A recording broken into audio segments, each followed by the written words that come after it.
কোনটি মিশ্রগ্রন্থি নয়?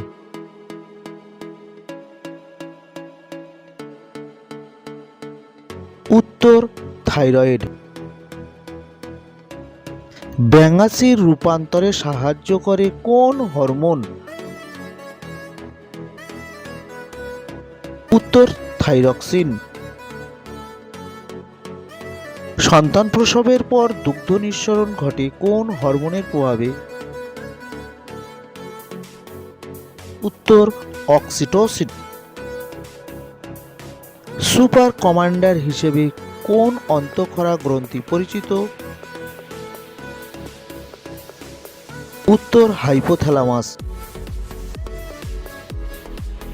গর্ভধারণের পর স্তন গ্রন্থিতে দুগ্ধ উৎপাদন ঘটে কোন হরমোনের দ্বারা? উত্তর প্রোল্যাক্টিন।